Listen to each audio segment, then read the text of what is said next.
사무엘하 7장 18절부터 29절까지 말씀 천천히 함께 읽도록 하겠습니다. 다윗 왕이 여호와 앞에 들어가 앉아서 이르되 주 여호와여, 나는 누구이오며 내 집은 무엇이기에 나를 여기까지 이르게 하셨나이까? 주 여호와여, 주께서 이것을 오히려 적게 여기시고 또 종의 집에 있을 먼 장래의 일까지도 말씀하셨나이다. 주 여호와여, 이것이 사람의 법이니이다. 주 여호와는 주의 종을 아시오니 다윗이 다시 주께 무슨 말씀을 하오리이까? 주의 말씀으로 말미암아 주의 뜻대로 이 모든 큰 일을 행하사 주의 종에게 알게 하셨나이다. 그런즉 주 여호와여, 이러므로 주는 위대하시니 이는 우리 귀로 들은 대로는 주와 같은 이가 없고 주 외에는 신이 없음이니이다. 땅의 어느 한 나라가 주의 백성 이스라엘과 같으리이까?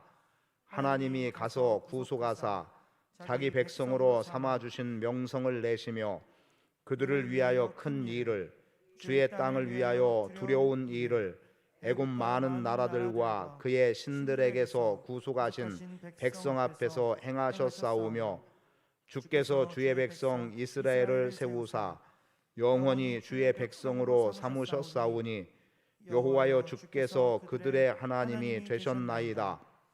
여호와 하나님이여, 이제 주의 종과 종의 집에 대하여 말씀하신 것을 영원히 세우셨사오며 말씀하신 대로 행하사 사람이 영원히 주의 이름을 크게 높여 이르기를 만군의 여호와는 이스라엘의 하나님이라 하게 하옵시며 주의 종 다윗의 집이 주 앞에 견고하게 하옵소서.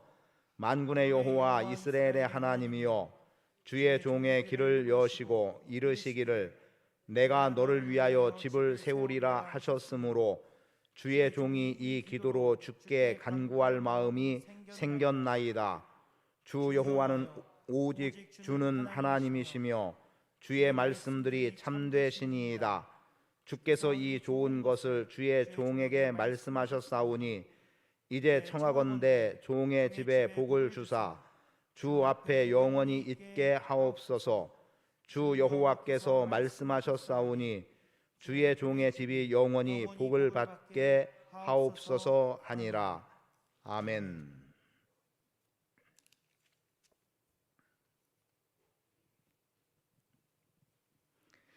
만군의 주 여호와 하나님께서 다윗과 함께 하심으로 다윗이 점점 강성해져 가게 됩니다.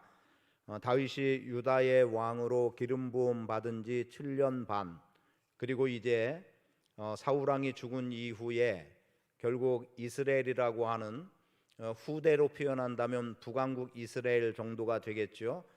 그들은 점점 쇠퇴해 갔고 결국 이제 다윗이 이스라엘이라고 불려지는 모든 나라의 왕이 됩니다.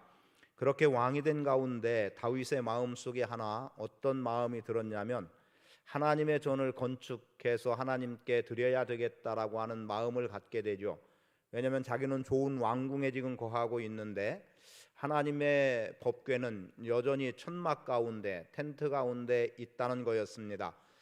그러니 하나님을 왕으로 여호와를 주인 삼고 살아가는 다윗의 입장에서는 비록 자신이 이스라엘의 왕으로 이스라엘을 통치해 나가고 있지만 자신은 하나님의 통치를 받는 자리에 있기 때문에 당연히 자기의 왕궁보다 더 좋은 곳에 여호와의 법궤, 하나님의 임재가 경험되고 상징되어지는 여호와의 법궤를 모셔야 된다고 생각을 했습니다. 그래서 어떤 마음을 먼저 갖게 되냐면 여호와의 법궤를 다윗성으로 모셔오고자 하는 생각을 하게 되고, 그렇게 다윗성으로 모셔오려고 하다가 하나의 문제가 발생이 됐습니다.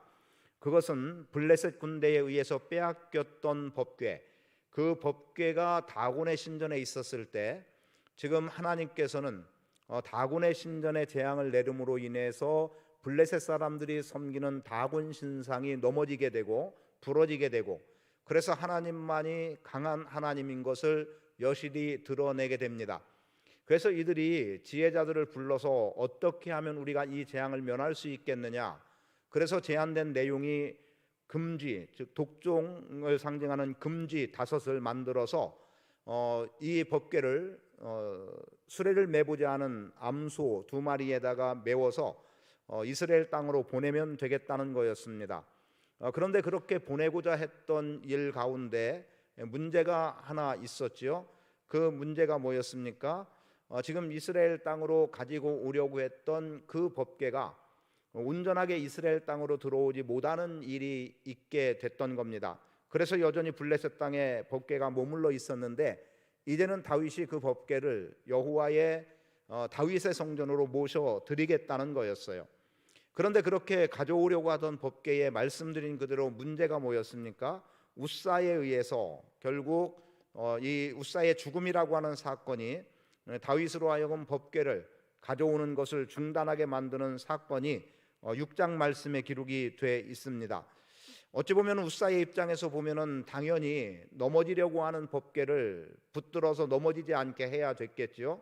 그런데 아마도 지금 나군의 그 마당에 이르렀을 때에, 타작 마당에 이르렀을 때에 소들이 뛰었던 것은 아마도 하나님께서 그 법궤가 이렇게 이동되어지면 안 되는 것 때문에 일어나게 된 사건으로 볼 수 있는데, 그런데 법궤를 집었다라고 하는 것 때문에 그 우사가 죽음을 당하게 돼요. 그래서 그곳을 베레스 우사다, 하나님과 충돌이 일어났다는 거죠. 그런 상황이 돼요. 그래서 다윗이 법궤를 계속해서 가져오기를 멈추게 되고 오베데돔의 집에다가 그 법궤를 두게 됐더니 하나님께서 오베데돔의 집에 커다란 복을 내리더라는 겁니다.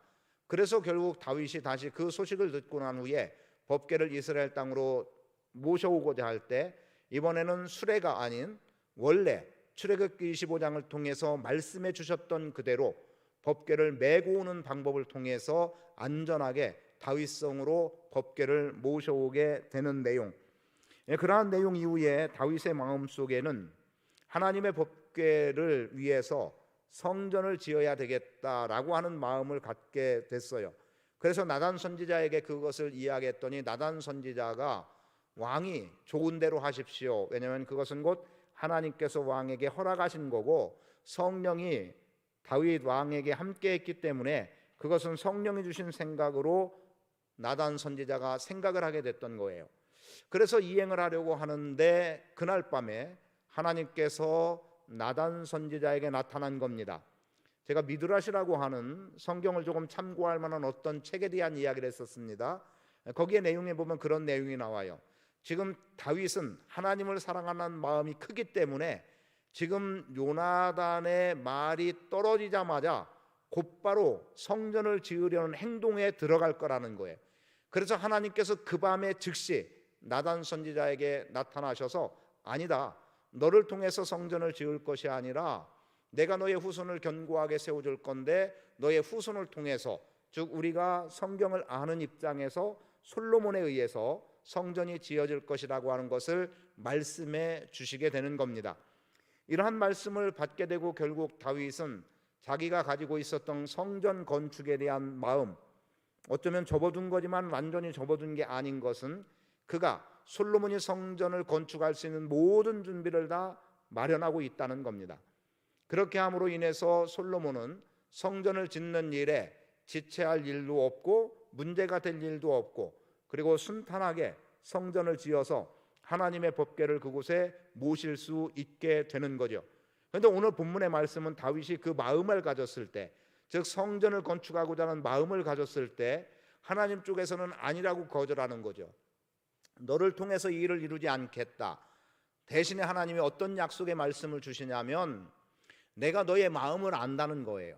즉 다윗의 그 충정을 하나님이 아셨기 때문에 다윗에 의해서 성전이 건축되지는 않겠지만 대신에 하나님께서 다윗의 왕권을 영원히 유지해 주겠다는 것, 그래서 너와 내 집이 복을 받으리라고 하는 건데 왕권이 끊임없이 너희의 후손들을 통해서 나타나지겠다라고 하는 약속의 말씀을 주시게 되는 겁니다.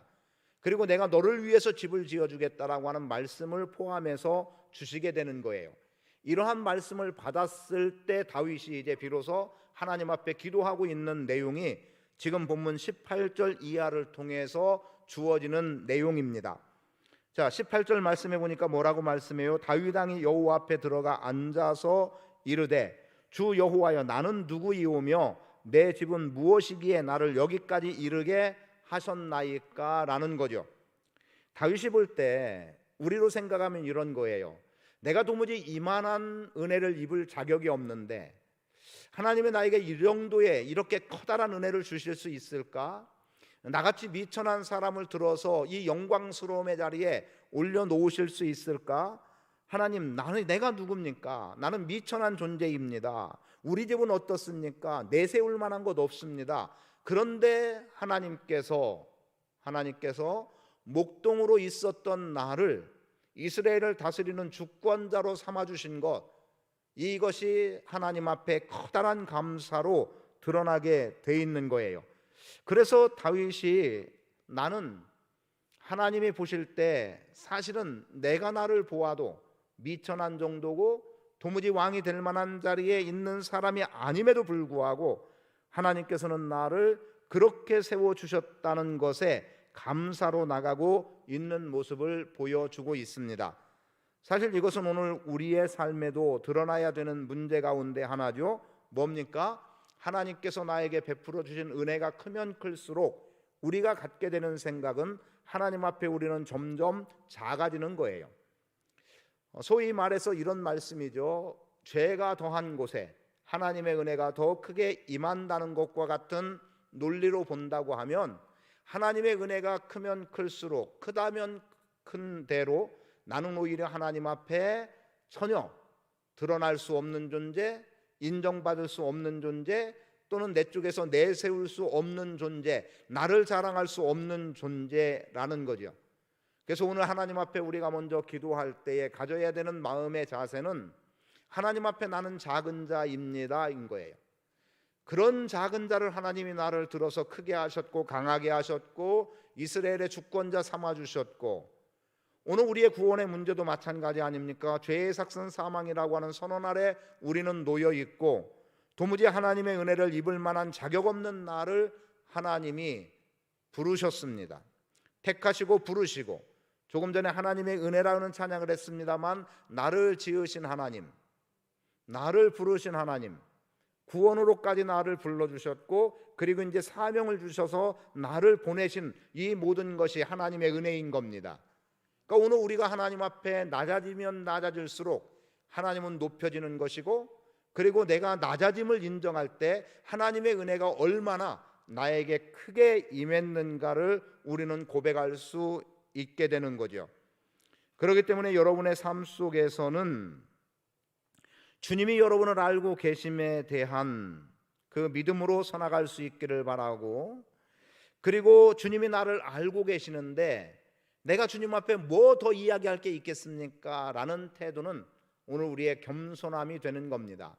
하나님께서 나를 세우실 때 내가 너를 이러이러해서 내가 너를 택하겠다, 내가 너를 이 자리에 있게 하겠다라고 할 때, 그리고 너 한번 네가 하고 싶은 얘기 있으면 해봐라, 혹시 하나님이 그렇게 물으신다면 우리는 어쩌면 하나님이 나에 대해서 어떻게 말씀하시지 않았다고 여겨지는 나에 대한 좋은 것, 자랑할 만한 것을 나는 이러한 사람입니다라고 나를 알아주기를 바라는 마음이 우리에게 있을 수도 있지만 다윗은 그런 길을 선택하지 않았던 겁니다. 하나님께서 저를 아시는데 제가 무엇을 더 말씀드릴 수 있겠습니까? 달리 말하면 뭐예요? 하나님이 지금까지 말씀하시지 않은 영역까지도 하나님은 이미 다 알고 계시는 겁니다 라는 고백인 거지요. 그래서 오늘 우리는 하나님이 내 삶 전부를 아심에 대해서 인정하고 나가야 되고, 그리고 주님이 아시는데 거기에 우리가 뭘 자랑할 건 뭐고, 또 때로는 변명해야 되면 뭐 변명할 게 있겠습니까? 하나님이 무엇을 하시면 그런 줄 알아야 되는 것이고, 그리고 하나님께서 무엇라고 말씀하시고 우리로 하여금 돌이켜 회개하게 할 만한 어떤 이유들이 있다면 거기에 나 그런 적 없습니다 하라고 손들고 항변할 아무런 이유가 없는 거예요. 하나님이 그러하다면 그러한 겁니다. 우리는 그러한 신앙의 태도를 갖고 살아갈 수 있게 되기를 축복합니다. 그런 가운데 또 하나 우리가 인식하고 넘어가야 될 중요한 문제예요. 기도할 때 여러분들이 놓치지 마십시오. 오늘 다윗의 기도와 관계된 부분인데 아주 중요한 내용들이 오늘 말씀에 사실은 기록이 되어 있습니다.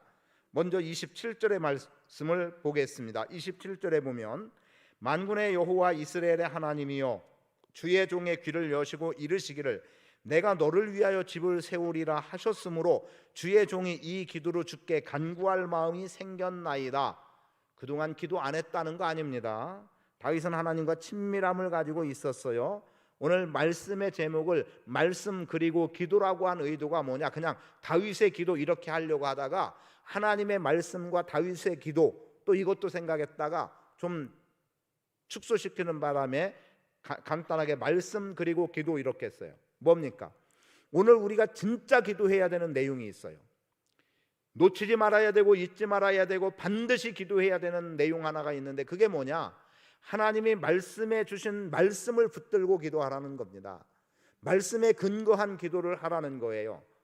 저 같은 경우도 2016년 10월 어느 날 하나님께서 뭔가 저를 통해서 새로운 일을 하시겠다는 그러한 마음의 감동을 주셨어요. 그래서 그때부터 제가 그것을 메모해 놓고 하나님 앞에 기도했습니다. 하나님께서 나에게 새로운 길을 보여주실 것을 말씀해 주셨는데, 새 일을 말씀해 주셨는데 저는 다윗처럼 구체적으로 어떤 것이라고 말씀을 듣지는 못했고, 다만 말씀을 묵상하는 가운데 저에게 감동되어졌던 어떤 사건이 그러한 내용이어서 그 일을 놓고 기도하기 시작했습니다. 그러다가 11월 어느 날쯤인가요?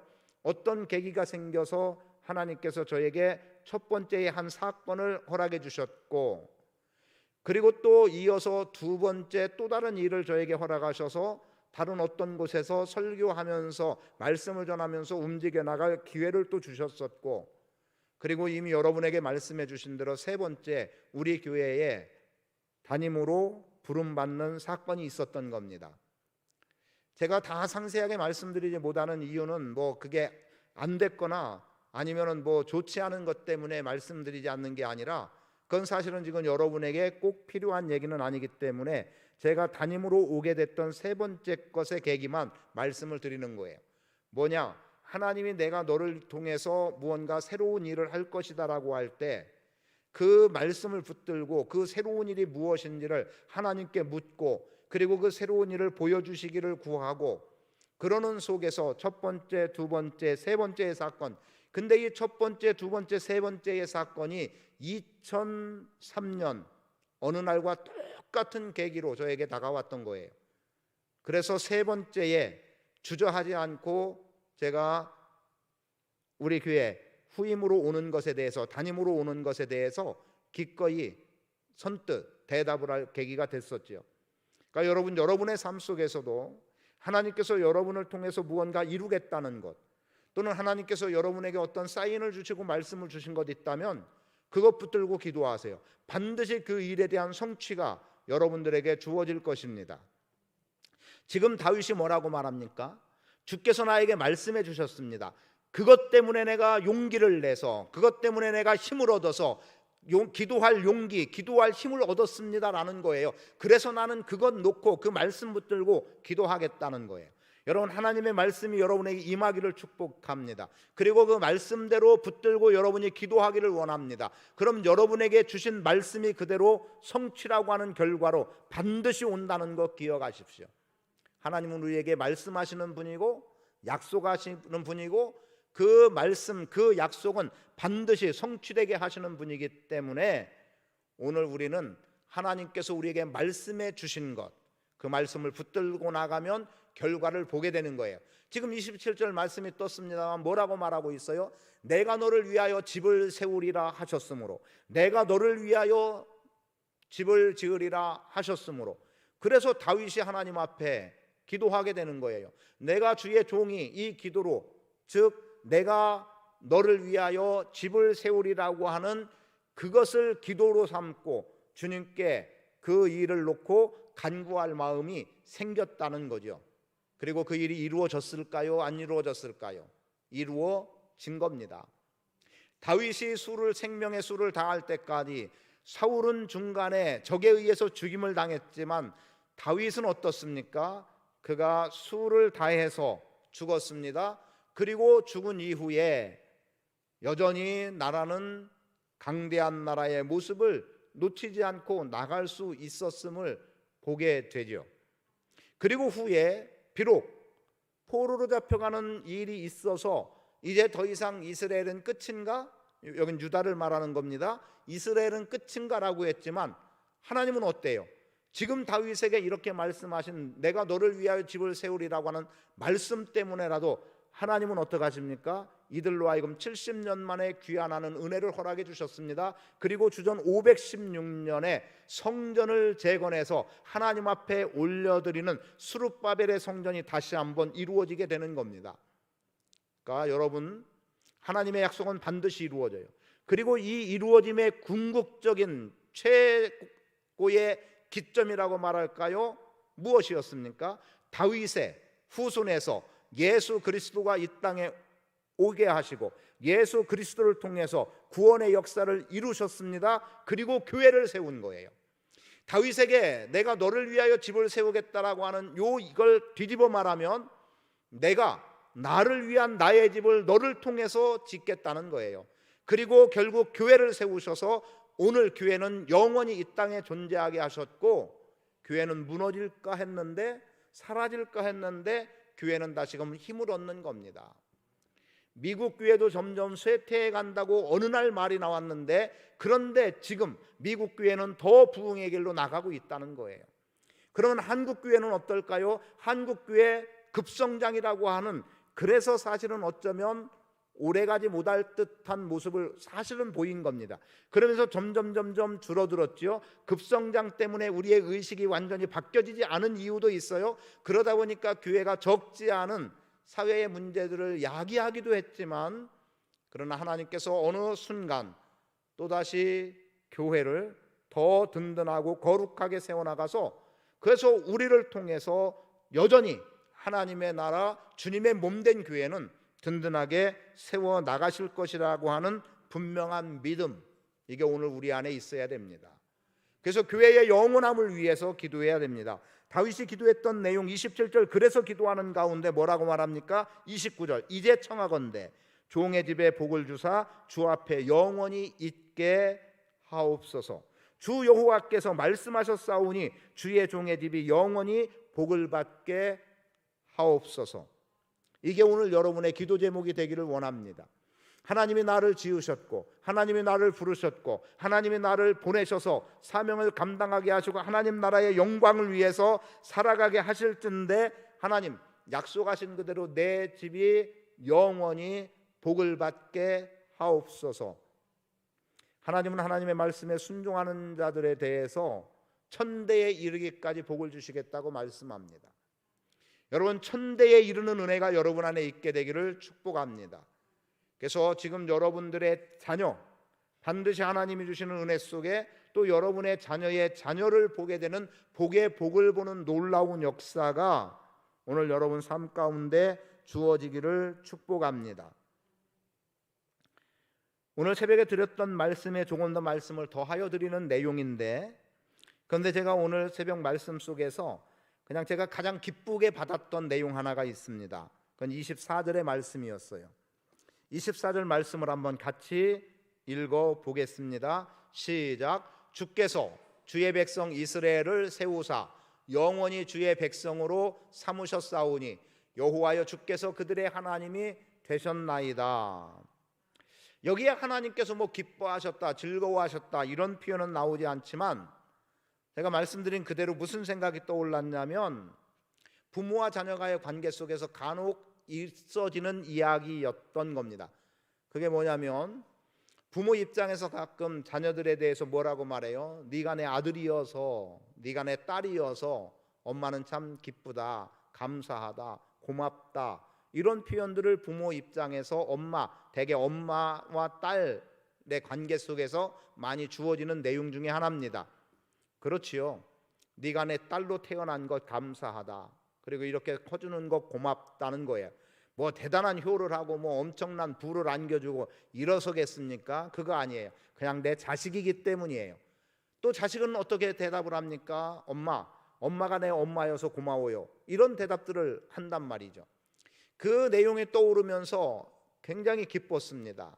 그게 뭐냐면, 이미 말씀드리라고 하면은 나는 그 자격 없는 자인데, 그런데 하나님이 나를 자녀 삼아 주셨고 자녀된 나를 하나님이 보실 때 얼마나 기쁘실까, 이 생각을 하니까 너무 감사하고 기쁜 거예요. 정말 야, 하나님이 나를 보고 이렇게 기뻐하시고 이렇게 좋아하시고 이렇게 만족하실 모습, 그런 생각이 떠오른 겁니다.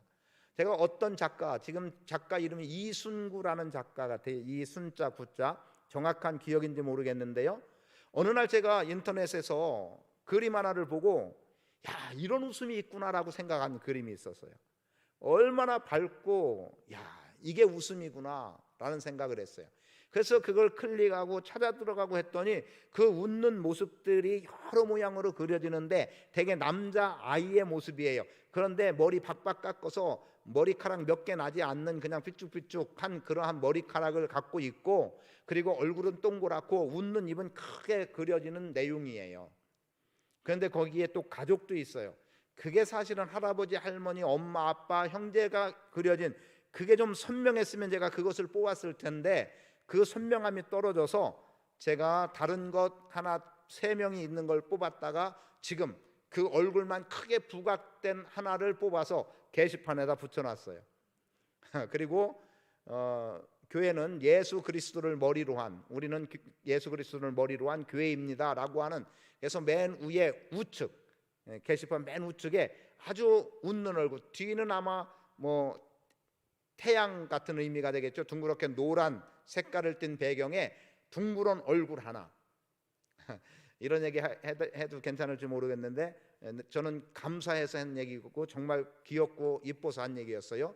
도연이 송환 형제, 지영 집사 아들 도연이를 보고 제가 그 생각이 나죠. 어느 날 도연이가 웃는데 야, 내가 본 그 그림하고 너무 똑같다는 생각을 한 거예요. 그래서 내가 그 두 사람한테 얘기를 했어요.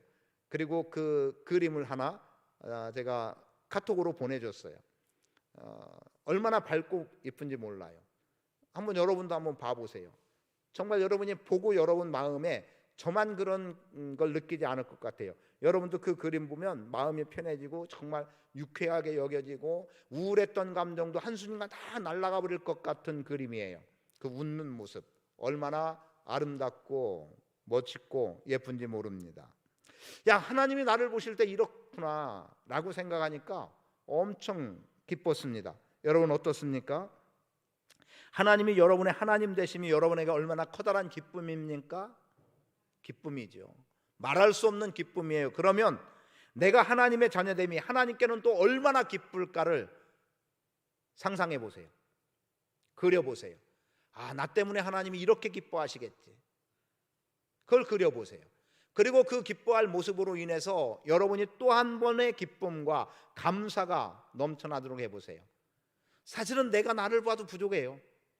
아이고, 나 같은 이렇게 보여질 수밖에 없고 그런 생각이 들 수밖에 없는 중에 주께서 주의 백성 이스라엘을 세우사 영원히 주의 백성을 삼으셨사오니 여호와여 주께서 그들의 하나님이 되셨나이다. 아, 하나님이 나의 하나님 되셨구나. 내가 하나님의 자녀 됐구나. 하나님의 거룩한 백성 됐구나 라는 속에서 하나님이 기뻐하실 것을 생각하니까 그 기쁨 또한 얼마나 큰지 몰랐습니다. 그래서 또 하나의 고백이 주어지는 거죠.